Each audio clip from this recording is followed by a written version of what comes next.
దేవునికి స్తోత్రం. హల్లెలూయా. క్రీస్తునందున్న ప్రియులందరికీ Lord's house church Punjab తరపున మా ప్రేమపూర్వక శుభాభివందనాలు. ఎలా ఉన్నారండి? బాగున్నారా? మీ అందరి కొరకు మేము ప్రార్థిస్తున్నాము. మీరు పంపిస్తున్నటువంటి ప్రేయర్ రిక్వెస్ట్లు అలాగే మీ యొక్క సాక్ష్యములను ఎప్పటికప్పుడు చదువుతున్నాము. అలాగే మీ కొరకు ప్రార్థిస్తున్నాము. ఇంకా మీ ప్రేయర్ రిక్వెస్ట్లు ఏమైనా ఉంటే తప్పకుండా మాకు తెలియచేయండి. కింద ఇవ్వబడుతున్నటువంటి వాట్సాప్ నెంబర్కి మీ యొక్క ప్రేయర్ రిక్వెస్ట్ డీటెయిల్స్ మాకు పంపించినట్లయితే తప్పకుండా మా యొక్క వ్యక్తిగత ప్రార్థనలు, సంఘ ప్రార్థనలో మీ కొరకు ప్రార్థన చేస్తాము. హల్లెలూయా. మరి ఈరోజు మరి ఒక చక్కటి వాక్య భాగం ద్వారా పరిశుద్ధాత్మ దేవుడు మీతో మాట్లాడాలని ఆశపడుతున్నారు. ఆ యొక్క వాక్య భాగాన్ని చూద్దాం రండి.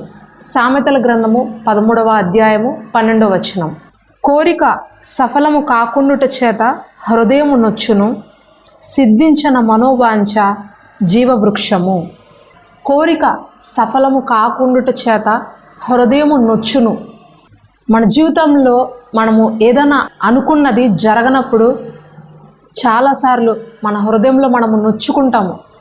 ఎన్నో రోజులు, ఎన్నో సంవత్సరాలు ఆ ఒక తీరని కోరిక మన హృదయంలో కనుక అలాగే ఉండిపోతే ఎంతో వేదనతో మనము మన యొక్క జీవితాన్ని గడుపుకుంటాం. అదేవిధంగా మనము అనుకున్న దానికన్నా వ్యతిరేకంగా మన యొక్క జీవితము కనుక వెళ్తూ ఉంటే ఆ ఒక్క పరిస్థితులు ఆ విధంగా నడవటము అనేది ఇంకా ఎంతో వేదన కలిగిస్తుంది. అలాంటి సమయంలోనే ఒక వ్యక్తి నోట్లోంచి వచ్చే మాట ఏంటంటే, దేవుడు ఎందుకు నా లైఫ్లో ఇంత సైలెంట్గా ఉంటున్నాడు? దేవుడు ఎందుకు నా జీవితంలో ఇంత మౌనంగా ఉంటున్నాడు? అసలు దేవుడు నా పక్షముగా ఎందుకు మాట్లాడట్లేదు? ఈ పరిస్థితులన్నీ ఇలాగ తారుమారు అయిపోతుంటే, ఏది కూడా నేను అనుకున్నట్లుగా కాకుండా అన్నీ నాకు వ్యతిరేకంగా జరుగుతుంటే ప్రభు ఎందుకు ఒక్క మాట కూడా మాట్లాడట్లా? ఒక్క యాక్షన్ కూడా తీసుకోవట్లేదు? నేను ఎంత ప్రార్థన చేస్తున్నా సరే, ఎంతగా మరి ఉపవాసం ఉండి కన్నీరు కారుస్తున్నా సరే, మందిరానికి వెళ్తున్నా సరే, వాక్యం చదువుకుంటున్నా సరే, ఇంకా ప్రభు నా పక్షముగా ఎందుకు మౌనంగా ఉంటున్నారు? ఎందుకు మౌనంగా ఉంటున్నారు? నాకే ఎందుకు ఇలాంటి పరిస్థితి ఎదురవుతుంది? నేనే ఎందుకు ఈ విధంగా ఉన్నాను? అందరూ బాగున్నారు కదా అనే ప్రశ్నలు మన యొక్క జీవితంలో తలెత్తుతాయండి. అనేటువంటి ప్రశ్నలు అనేకుల జీవితాల్లో తలెత్తుతాయండి. బహుశా ఈ వాక్యం వింటున్న మీలో కూడా కొందరికి ఇవే ప్రశ్నలు ఉన్నాయి అని నేను నమ్ముచున్నాను. అయితే ఇక్కడ పరిశుద్ధాత్మ దేవుడు మీకు తెలియజేస్తున్న మాట ఏంటంటే, ఆయన మౌనంగా ఉన్నది మీ మేలు కొరకే. ఆయన సైలెంట్గా ఉన్నది ఒక కార్యాన్ని మీ కొరకు సిద్ధపరచుట కొరకే. హల్లెలూయా. ఈ సమయంలో నేను బైబిల్లో కొంతమంది వ్యక్తుల గురించి మీకు తెలియచేసి మిమ్మల్ని నేను ఇంకా మరింతగా ప్రోత్సహించాలి అని ఆశపడుతున్నాను. యాకోబు కుమారుడు అయినటువంటి యోసేపు తన అన్నల దగ్గరకు ఆహారం ఇవ్వాలి అని వెళ్ళినప్పుడు తన అన్నలు అతని పైన కుట్ర పన్ని అతన్ని ఐగుప్తులకు అమ్మివేయడం జరుగుతుంది. అయితే వాళ్ళ అన్నలు ఇంటికొచ్చి తన తండ్రి గారితో చెప్తారు, నీ ముద్దుల కుమారుడు, నువ్వు ఎంతగానో ప్రేమించేటువంటి కుమారుడు అయినటువంటి యోసేపు మరణించాడు అనే వార్తను యాకోబుకు తెలియజేసిన వెంటనే యాకోబు ఎంతగానో రోధిస్తాడు. అయ్యో దేవా, నాకే ఎందుకు ఇలాంటి పరిస్థితి వచ్చింది? నేనెంతగానో ప్రేమించినటువంటి నా భార్యను నేను కోల్పోయాను. సరే కదా, నా కుమారుల్లో నేను సంతోషాన్ని వెతుక్కుంటూ ఇన్ని రోజుల నుంచి గడుపుతుంటే ఇప్పుడు ఈ నా ప్రియమైన కుమారుడు కూడా నా వద్ద నుండి వెళ్ళిపోయాడే. నాకెందుకు ఈ బాధ? నాకెందుకు ఈ వేదన? నాకే ఎందుకు ఇలాంటి పరిస్థితులు ఎదురైనాయి అని యాకోబు ఎంతగానో రోధిస్తాడు, ఎంతగానో వేదన చెందుతాడు. తన యొక్క పరిస్థితులన్నీ కూడా తలక్రిందులుగా మారిపోతున్నప్పుడు. అయితే ఎన్నో సంవత్సరాలు ప్రార్థన చేస్తాడు, ఎన్నో సంవత్సరాలు ప్రభుతో మాట్లాడతాడు. ఆయన యొక్క సహవాసం ప్రభుతో కంటిన్యూ అవుతూనే ఉంటుంది. మరో ప్రక్క చూస్తే యోసేపు చనిపోలేదు, కానీ ఐగుప్తులో ఒక దాసుడిగా ప్రారంభించబడినటువంటి అతని జీవితము ప్రధానమంత్రి వరకు వెళ్ళింది. అయితే ఈ విషయాలు ఏమీ కూడా యాకోబుకు తెలియవు. దగ్గర 16-17 సంవత్సరాల పాటు యాకోబుకు దేవాది దేవుడు యోసేపు గురించినటువంటి ఒక్క సంగతి కూడా చెప్పకుండా ఎంతో మౌనంగా ఉంటాడు. మరి యాకోబు ప్రార్థన చేయలేదా? యాకోబు ఉపవాసం ఉండలేదా? యాకోబు కన్నీరు కార్చలేదా? యాకోబు దేవుడితో ఎప్పుడూ మాట్లాడలేదా?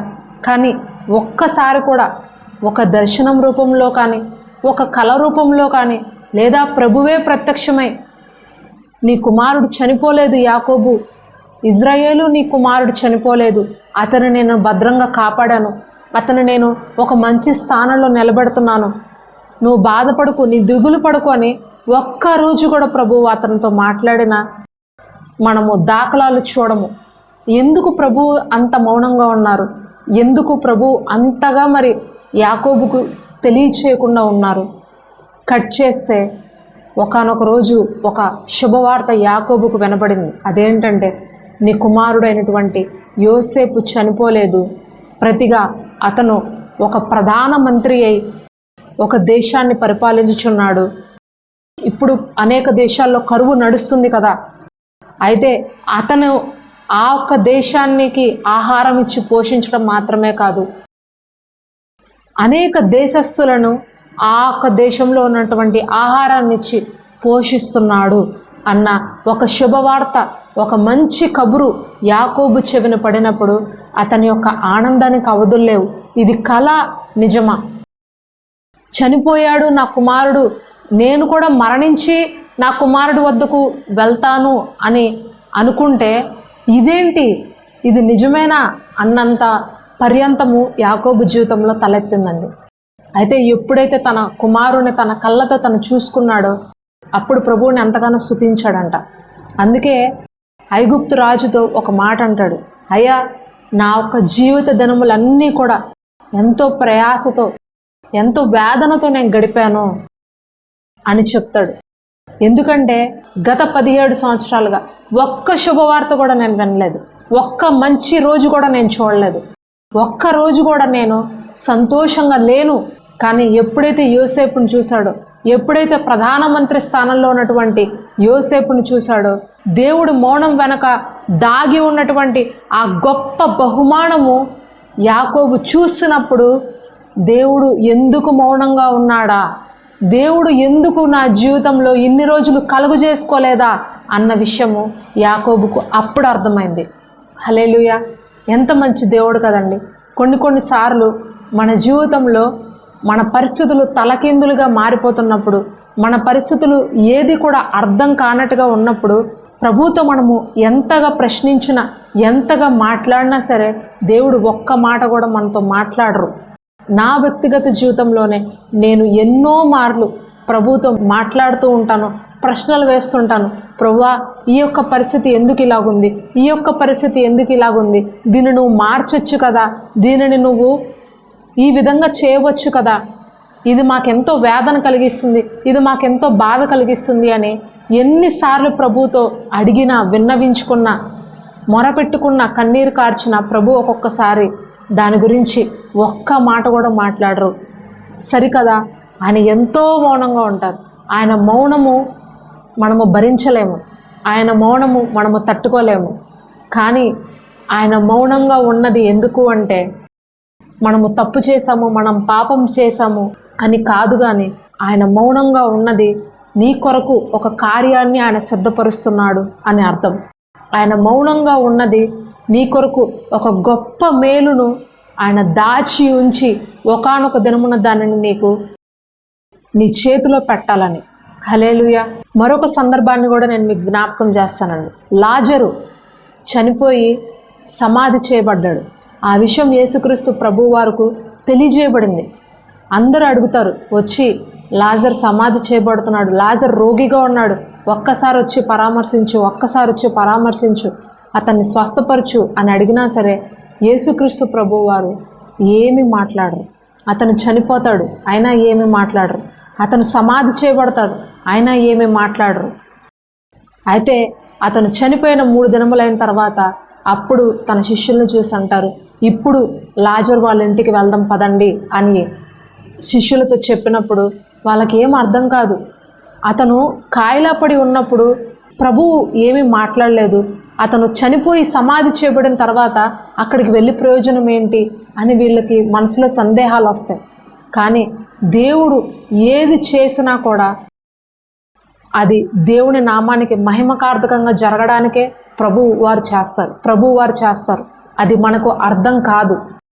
అయితే లాజరు సమాధి చేయబడి కుళ్ళిపోయి వాసన వస్తున్న సమయంలో లాజరు సమాధి దగ్గరకు వెళ్ళి, లాజరు నువ్వు బయటికి రా అని అన్నప్పుడు అతను సమాధిలో నుండి బయటికి రావడం జరుగుతుంది. ఆ ఊరిలో ఉన్న ప్రజలందరూ కూడా సంభ్రమ ఆశ్చర్యానికి గురి అవుతారు. దేవుడి నామాన్ని ఎంతగానో మహిమపరిచి గణపరుస్తారు. హల్లెలూయా. మనం అనుకుంటాం, అయ్యో పరిస్థితులు అన్నీ తలకిందులుగా అయిపోతున్నాయి, అయ్యో అన్ని ద్వారాలు మూయబడిపోతున్నాయి, అయ్యో నా జీవితం ఏంటి ఇలాగైపోతుంది, ఒక్క వ్యక్తి కూడా నాకు సహాయం చేయడానికి రావట్లేదే, ఈ సమయంలో నా దగ్గర డబ్బులన్నీ అయిపోయినాయే, ఈ సమయంలో నన్ను ఆదుకునే వాళ్ళు ఎవ్వరూ లేరే, ఇప్పుడు ఎలా అని మనము గుండెలు బాదుకుంటాము. కానీ ప్రభు ఆ సమయంలో మౌనంగా ఎందుకుంటారంటే, ఎవ్వరూ చేయలేనటువంటి కార్యాన్ని, ఎవ్వరికి అసాధ్యమైనటువంటి కార్యాన్ని దేవుడు ఆ సమయంలో వచ్చి ఆయన సాధ్యపరచటానికే.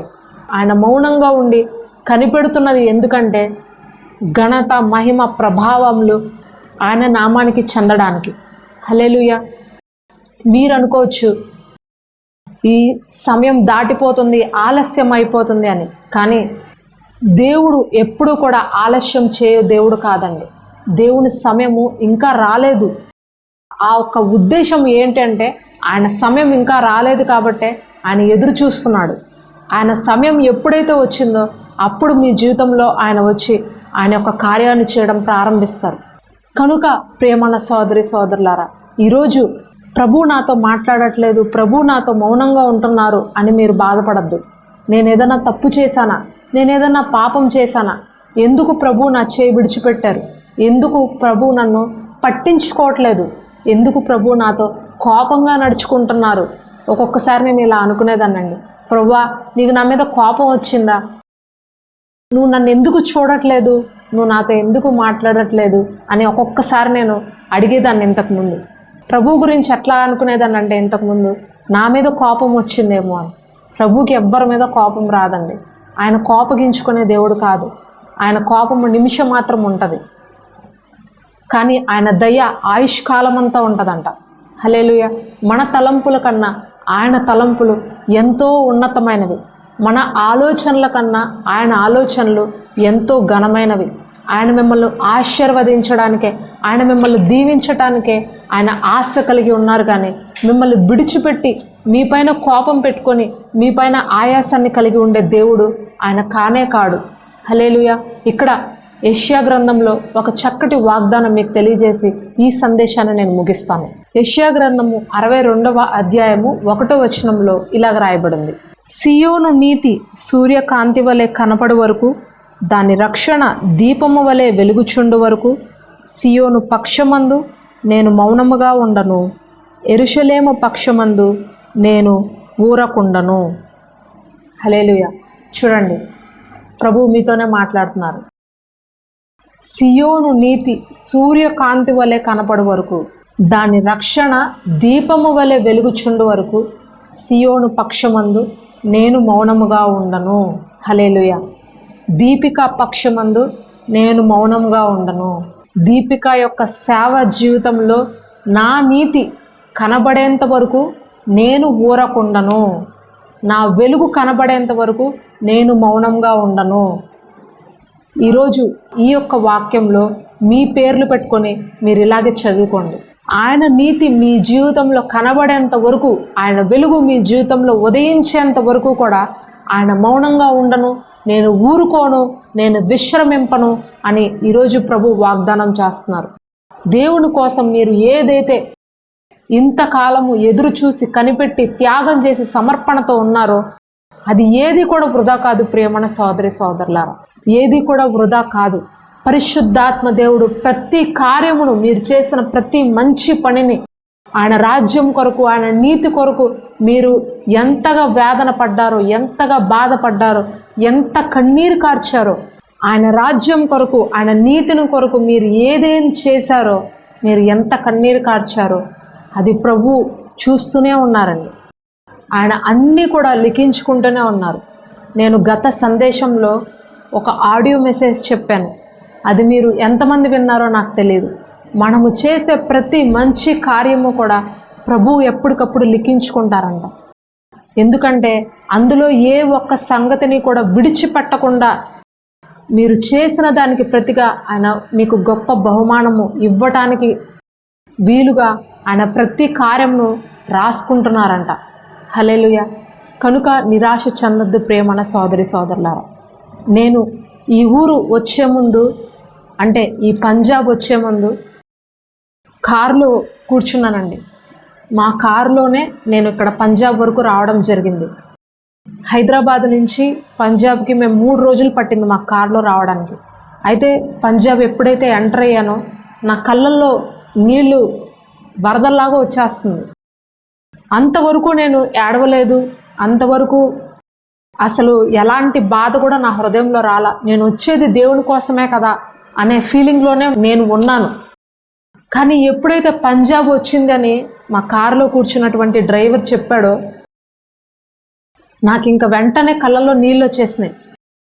నేను పంజాబ్ వచ్చేసానా, నా ఒక తల్లిదండ్రులను విడిచిపెట్టేశాను, నా సొంత ఊరిని విడిచిపెట్టేశాను, నాకు ఎవరైతే ఆప్తులు ఉన్నారో వాళ్ళందరినీ విడిచిపెట్టేశాను, నాకు కావాల్సినవన్నీ విడిచిపెట్టాను, ఇంత దూరం వచ్చాను, ఎలా ఉంటుందో ఇక మీదట, ఏం జరగబోతుందో ఈ ఊరిలో అని నాలో నాకే ఎంతో దుఃఖము, బాధ, వేదన కలిగిందండి. ఆ రోజు దగ్గర ఒక గంటన్నర సేపు కంటిన్యూస్గా నేను ఏడుస్తూనే ఉన్నాను.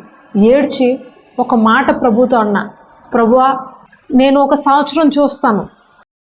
ఈరోజు ఏప్రిల్ 3వ తారీఖు, నెక్స్ట్ సంవత్సరం ఏప్రిల్ 3వ తారీఖు వరకు నేను ఇక్కడ చూస్తాను ప్రభువా.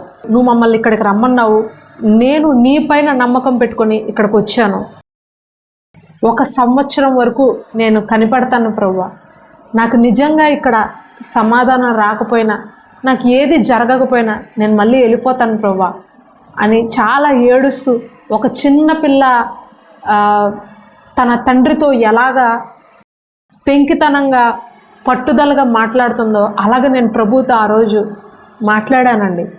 కానీ ఆ సమయంలో ప్రభు నాతో ఏం మాట్లాడలా. అప్పుడు నేను ఇంటికి వచ్చేసిన తర్వాత భయపడ్డాను. నేనేంటి ఇలా మాట్లాడేశాను దేవుడితో, నేను ప్రభువుని గాయపరిచినట్టున్నాను, ప్రభువుకు కోపం తెప్పించినట్టున్నాను, అయ్యో నేను ఇలా మాట్లాడకుండా ఉండాల్సిందే అని చాలాసార్లు నేను నాలో నేనే అనుకుంటూ నాపైన నాకే కోపం వచ్చింది. దేవుణ్ణి నేను ఎందుకు ఇలా అడిగాను అని బాధపడ్డాను. కానీ నేను ఎన్నిసార్లు అలా అనుకున్నా సరే ప్రభు నాతో ఒక్కసారి కూడా ఆ విషయం గురించి మాట్లాడలేదు. ఆయన మౌనంగానే ఉన్నారు. అయితే మరుసటి సంవత్సరం అదే ఏప్రిల్కు మా చేతిలో ప్రభువు వారు ఒక చక్కటి మందిరాన్ని ఇచ్చి ఉన్నారు. హల్లెలూయా. చూడండి, దేవుడు మన మాటల్ని ఎంత చక్కగా వింటారో. ఇదే నెలకు వచ్చే సంవత్సరం కనుక నాకు ఏ సమాధానం రాకపోతే నేను వెళ్ళిపోతాను అని చెప్పా. కానీ దేవుడు ఆ మాటని ఎంత గట్టిగా పట్టుకున్నారో చూడండి. నేను వెళ్ళకూడదు, ఇక్కడ ఆయన కార్యం జరగాలి, ఆయన నామం ఇక్కడ మహిమపరచబడాలి మా ద్వారా, ఈ పరిచర్య ద్వారా అని మేము ఎక్కడ వెళ్ళిపోతామో, మేము ఎక్కడ వెనకడుగు వేస్తామో, మేము ఎక్కడ తొందరపాటు నిర్ణయాలు తీసుకుంటామో అని ఆ సమయంలో ఆయన మాట్లాడకపోయినా సరే ఆయన క్రియలు మాకు కనబడినాయి. ఆయన క్రియల ద్వారా ఆయన మాటలు మాకు వినబడినాయి.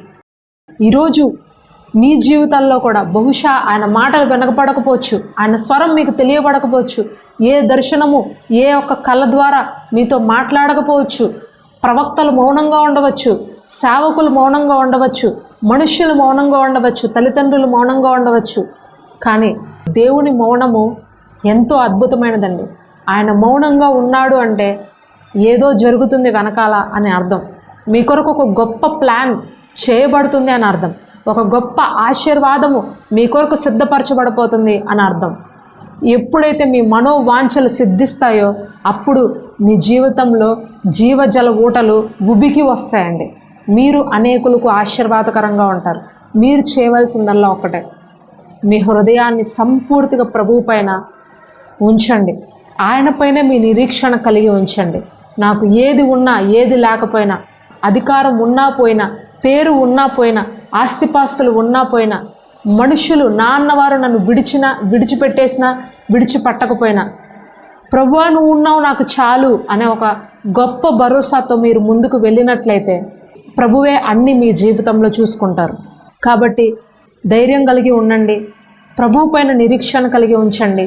యాకోబు జీవితంలో చేసిన దేవుడు ఈరోజు మీ జీవితంలో కూడా ఒక గొప్ప కార్యాన్ని, ఒక పెద్ద సర్ప్రైజ్ని మీ ముందుకు రాబోయే దినాల్లో తీసుకుని రాబోతున్నారు.